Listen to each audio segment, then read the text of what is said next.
Om Sadashivasamarambham Shankaracharya-madhyamam Asmadacharya-paryantam Vande Guru-paramparam Shankaram Shankaracharyam Keshavam Badarayanam Sutra-bhashya-krutau Vande Bhagavantau Punah Punah Sruti-smriti-purananam Alayam Karunalayam Namami Bhagavat-pada Shankaram Loka-shankaram.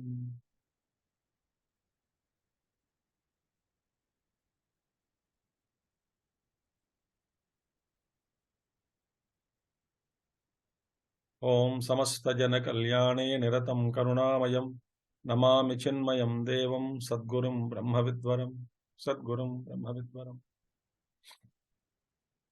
So we are studying Sadhana Panchakam, the first verse. Vedo nityam adhiyatam taduditam karmasvanushtiyatam tena ishasya vidhiyatam apachitihi kamye matischajyatam papaughap paridhuyatam bhavasuke doshonusandhiyatam Atmecha vyavasiyatam nijagruhat turnam vinirgamyatam. So in these 8 values which are mentioned in the first verse of Sadhana Panchakam, we saw first 4 of them. Vedo nityamadhiyatam taduditam karmasvanushtiyatam tena ishasvidhiyatam avachitihi kame matischarjatam. 4 things we saw. Now, 5th one is papauga paridhuyatam. You know, Ogha means heap. A heap. Hordes of sins. Heap of sins. Papauga. Paap ka dera. So many sins are accumulated. Paridhuyatam, meaning they are to be completely washed. So instruction is what? Wash away hordes of the sin from one's own bosom. That's the meaning. So papaugha paridhuyatam. Now friends, you know, Papa and Punya. Papa is sin, Punya is merit.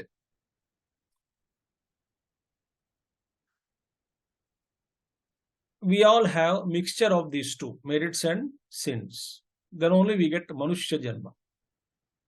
It is said in Manushya Janma, both Papa and Punya are mixed, most same. Then we get Manushya Janma. If Punyas are plenty, more, then we go to higher lokas. But Kshine Punye Martya Lokam Vishanti.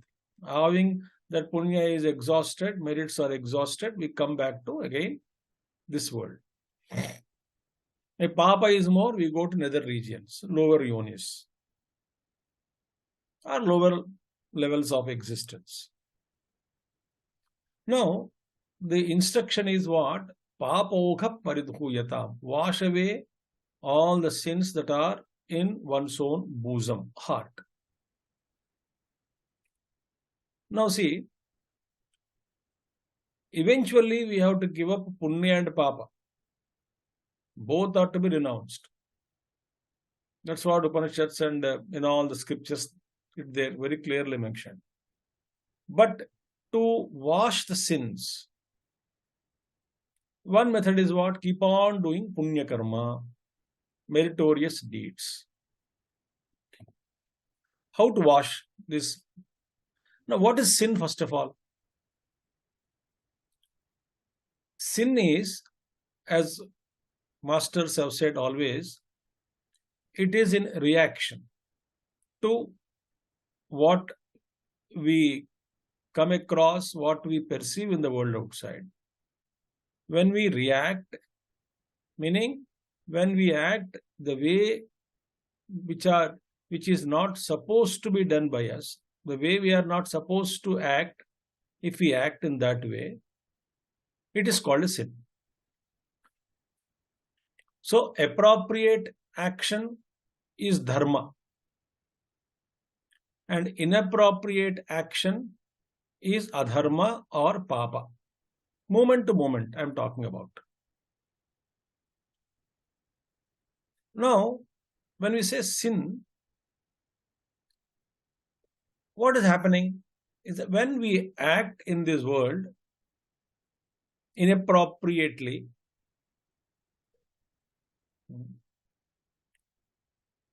meaning what? Inappropriately means what?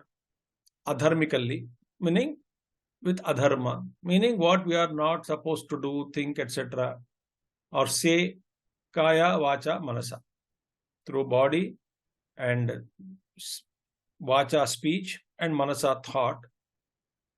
If we behave the way we are not supposed to behave, it is a sin. See, when we act selfishly, either identified with the body, or identified with the mind, or identified with the intent, when intentions are impure, when our intentions are impure, meaning they are not pure, then what happens? All those activities, either through body, speech, or thought, all those activities, they leave in our bosom a deep impression called vasana, or a tendency to repeat. So, when these vasanas or tendencies are formed in the deep within, when we are not following dharma and we do inappropriate things. Again, I repeat, through kaya, vacha, manasa, through body, speech, and mind.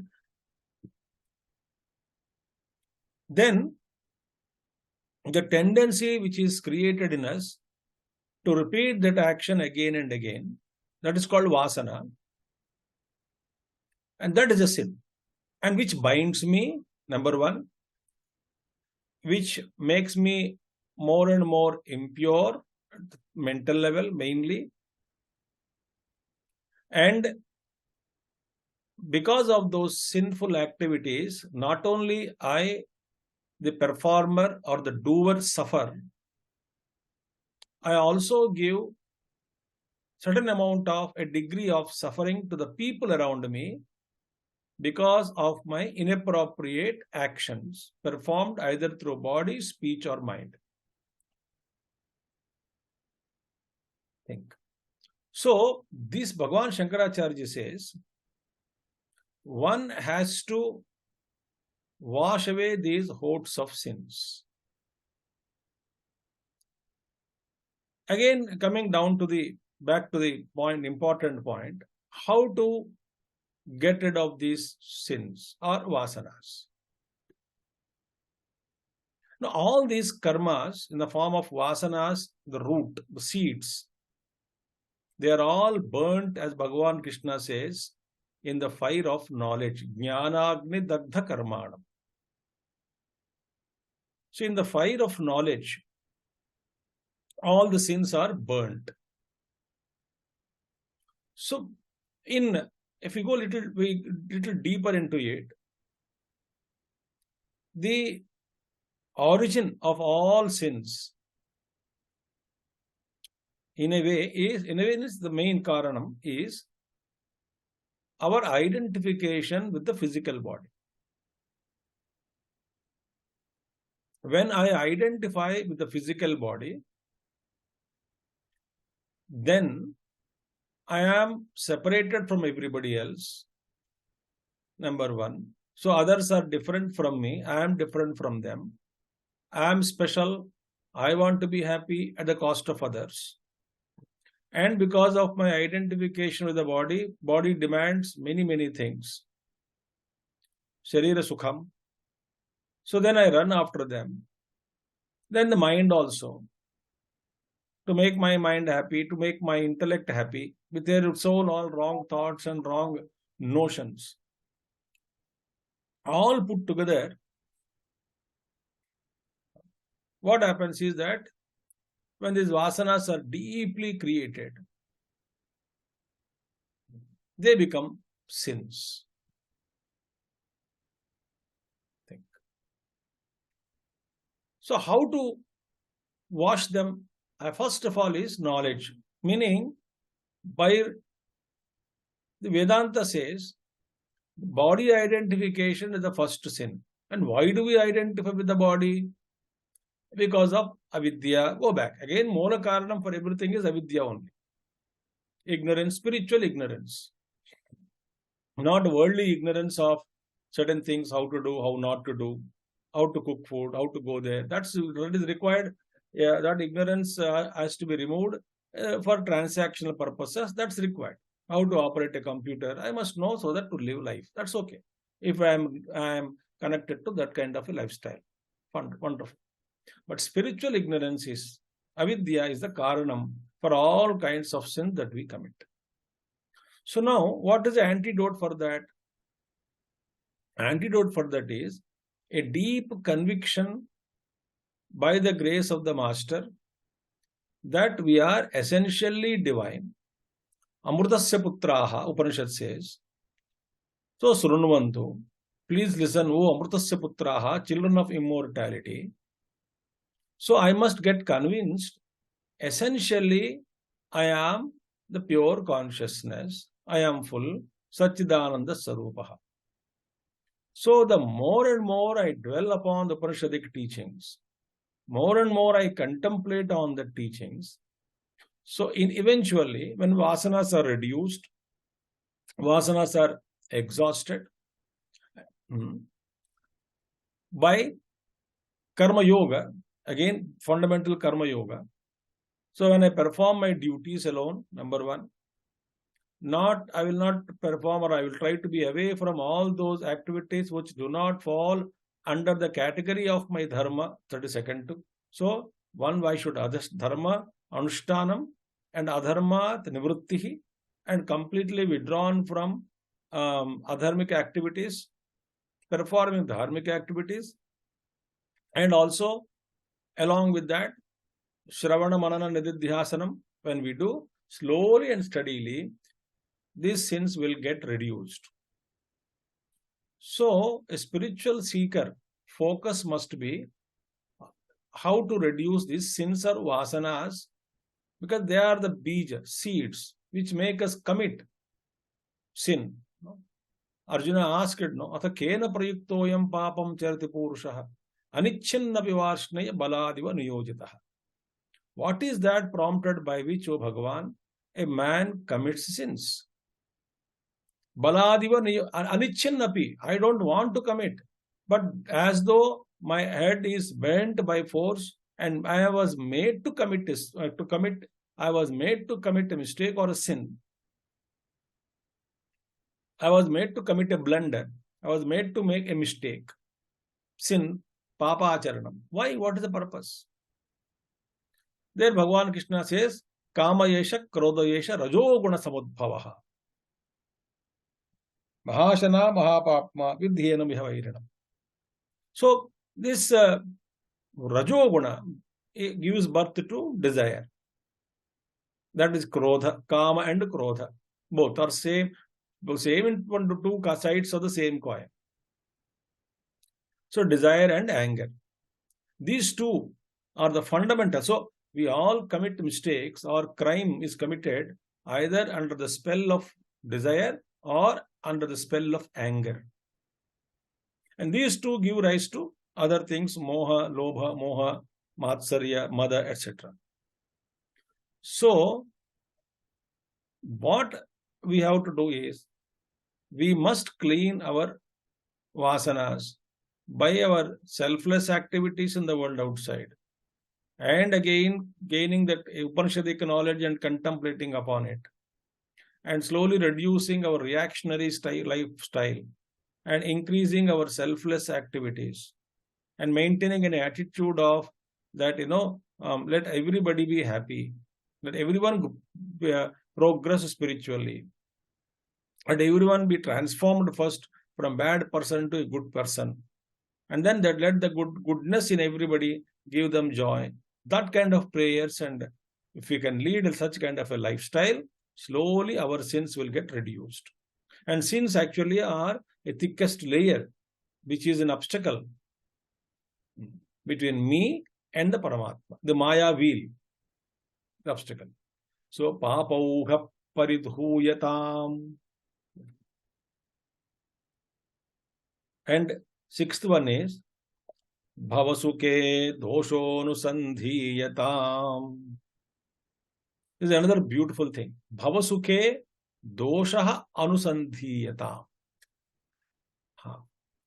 Now, Bhagavan Shankaracharya is asking us to think about it. He is making a fact, a clear, loud, he is making an announcement of the fact and making a loud announcement that please understand Bhavasukham, meaning in the worldly pleasures, in all the worldly sukham, there is something called dosha.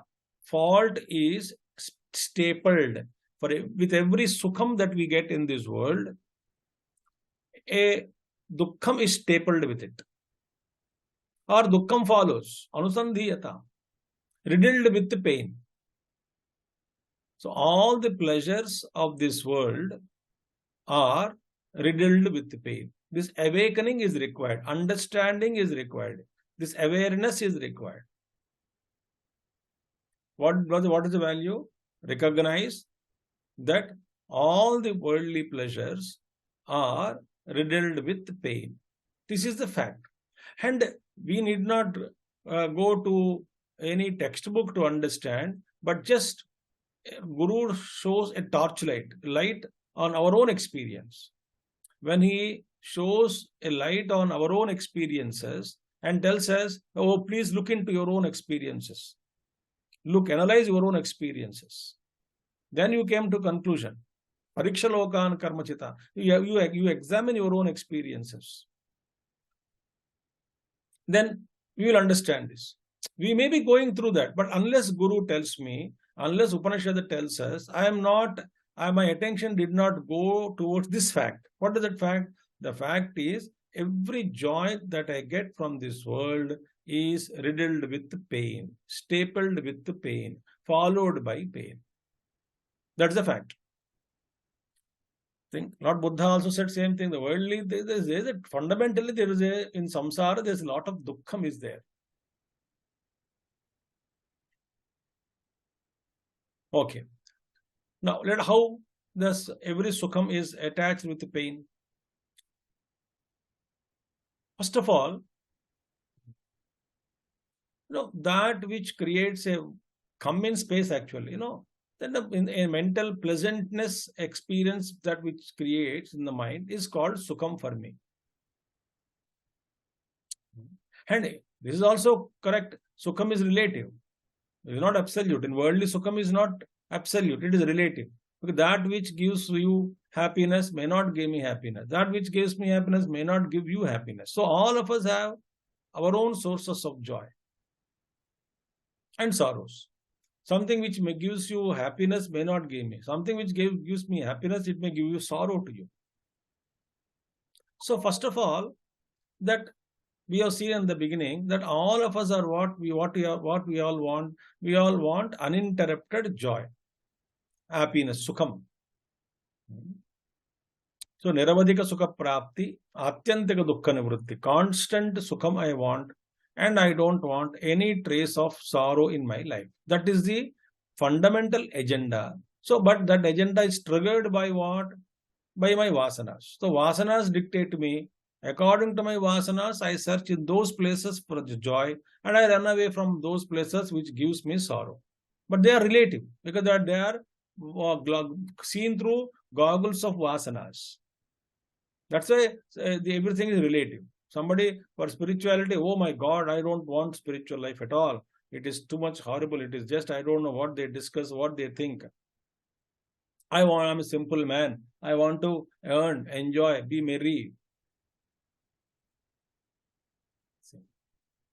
So, for some people, even coming to a temple or sitting in a satsang is a maha narakam for them. But they are very comfortable in other places. So, for somebody, satsang is so comfortable. For satsang is comfortable. Now, so sukham, first of all, it's relative, number one. And what are we trying to do? We are trying to create a an environment in the mind which makes me happy, feel happy. So thoughts are generated. So those thoughts are to be substituted or subsided. When they do that, then I become very, very peaceful in the mind. Then that gives me a great joy. That is the fact about life, right? Now, Bhagavan Shankaracharya says, he is asking us to realize for every sukham there is a pain. Now, why? Because, first of all, in order to get worldly joy, it's not that easy. Why? Because there must be desire first for sukha prapti. Whatever I feel sukham is there, so I must desire that sukham. Otherwise, it won't come to me. After desire, I must put effort. Strategy is required, planning is required. Then effort has to be put. So desire is there, then planning is there, how to achieve it. Then I have to put efforts. After putting my efforts, I may get result as expected or may not, or sometimes more than expectation or less than expectation. But majority of times, we may get what we want or may not get some typical whatever, but we get some result. But then that result we get so little sukham, right? The moment we get sukham, and the sukham, each sukham will bring its own share of sorrows. Why? Because every sukham has a tendency to make me get addicted to it. Number one. And every sukham is diminishing in time. It diminishes in time. That sukham diminishes. When sukham is diminishing in time, sorrow increases. See? So sukham diminishes in time. And moreover, while even I am experiencing that sukham, there is a sorrow that in the form of a fear that this will come to an end soon. I am experiencing happiness now, but this will come to an end soon. Think. That worry always haunts me, subconsciously or consciously. The other worry about Anandam, Sukham.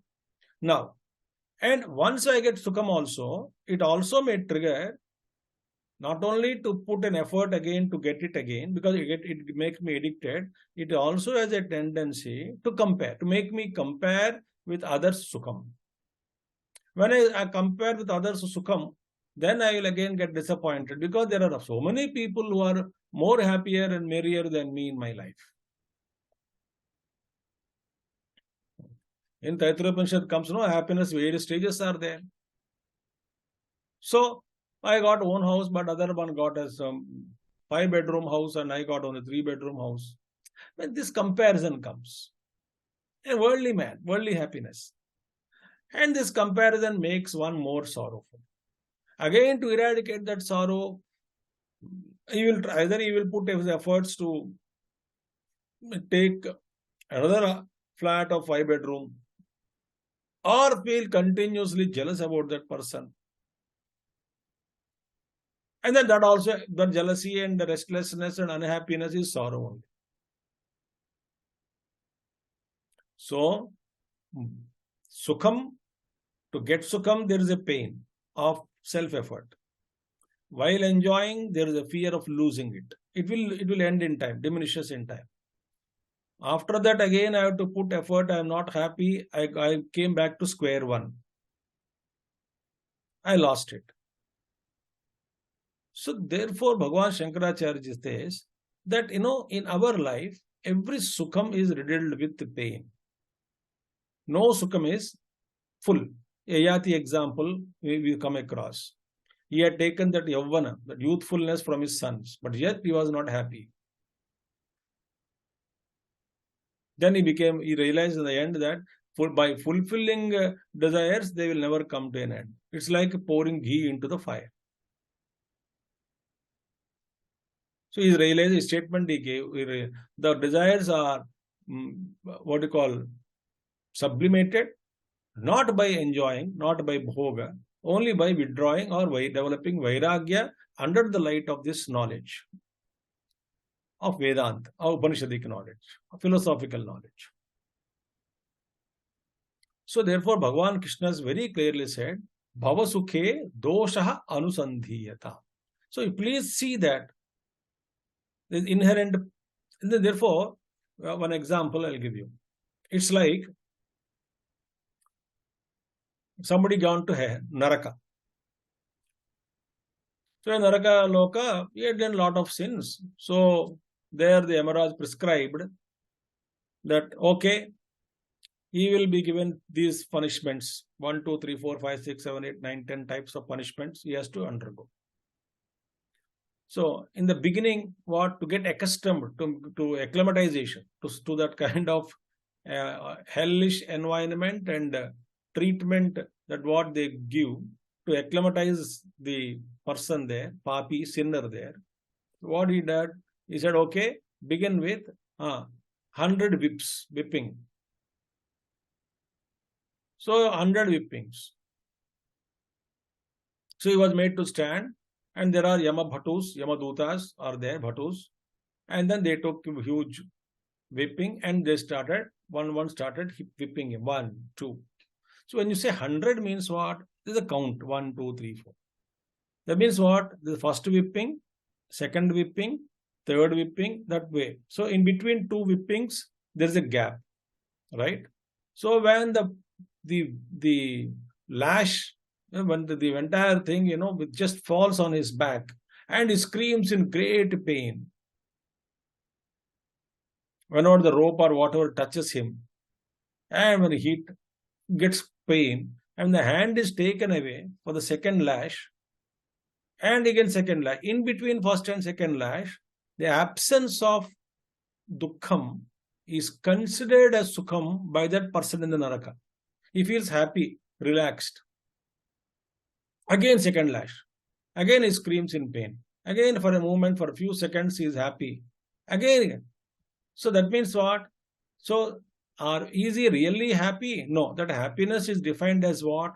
Absence of dukkham is considered as happiness. Similarly, in our lives also, is our happiness positive, or is it actually an absence of sorrow? Temporarily, certain kinds of sorrows are absent, and therefore I feel I am happy. Is it positive, or absence of sorrow is considered as happiness? Each one of us have to analyze for oneself. So between two sorrows that we receive in a plate, served in a plate, between two sorrows, the gap is considered as happiness by me. There's a pleasure. Swami Chinmaya and all great masters have said, we don't deny. Vedanta also doesn't deny that there is a pleasure in these world objects. Worldly objects, there's a pleasure in them. There's a beauty pleasure is there. That tatkalika sukham. So temporary pleasure is there, but not happiness. The pleasure is that which only is a contact between sense organs and the object. That's called pleasure. But Gita Bhagavad speaks about it. When indriyas come in contact with sense objects, they give you either sukham or dukkham.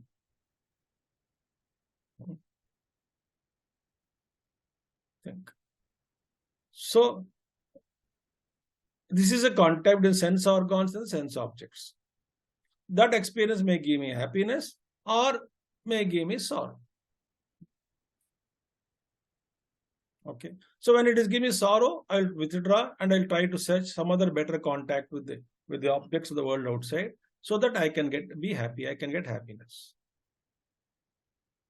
So in a way, all of us are living in a trial and error method.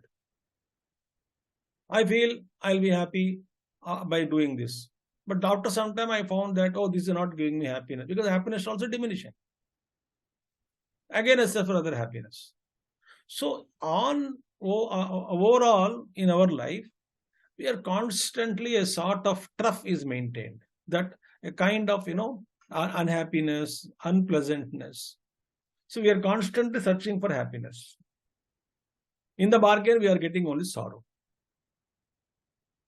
Because we lose many things. And losing itself is sorrow. Objects we lose, people we lose, whom we love, they die. Or I may die, leaving all of them. So, therefore, Bhagavan Krishna said, Dukkha samyoga viyogam yogam uchyate. Dukkha samyogam viyogam yogam uchyate. Already now we are yoked or one became one with dukkham and experiencing. So withdrawing from dukkham is yoga. So attaching ourselves to higher principles, higher goals, understanding. So how do we come out of this dukkham? Only by understanding, by realizing that this is the nature of the world. This is the nature of the world. What is the nature of the world? That everything comes and goes. Nothing stays. So I will not try to, my attempt is what? To make happiness, hug happiness and make it permanent. I want an attempt in that. I attempt that way, but it doesn't. It just goes away. I don't want sorrow. So when the whole life is there, we are running after happiness and happiness is running away from us. And then we are running after happiness and happiness is running away. And we are running away from the sorrows and sorrows are running towards us. Therefore, Chinmaya says so beautifully, the tragedy of a modern man is decreasing happiness in the midst of increasing comforts. Tragedy of a modern man is decreasing happiness in the midst of increasing comforts. So, Bhagavan Shankaracharya is very clearly said, these joys or pleasures are so fleeting. They just come and go. And they leave a trace of great sorrow in our bosom. And therefore understand, this is the world. So they create more agitations, more desires in me. A struggle is there in me. So therefore, Bhagavan Shankaracharya says, you realize this, that bhavasuke dosho anusandhayata. But how to come out of it? How to? The next value, Bhagavan Shankaracharya speaks about it, that we will see in next class. These are all short classes. Okay. Om Purnamada Purnamidam Purnat Purnamadachyate Purnasya Purnamadaya Purnameva Vashishyate. Om Shanti Shanti Shanti. Hari Om Sri Gurubhyo Namaha. Hari Om Sadgurunath Maharaj Ki Jai. Thank you all. Hari Om.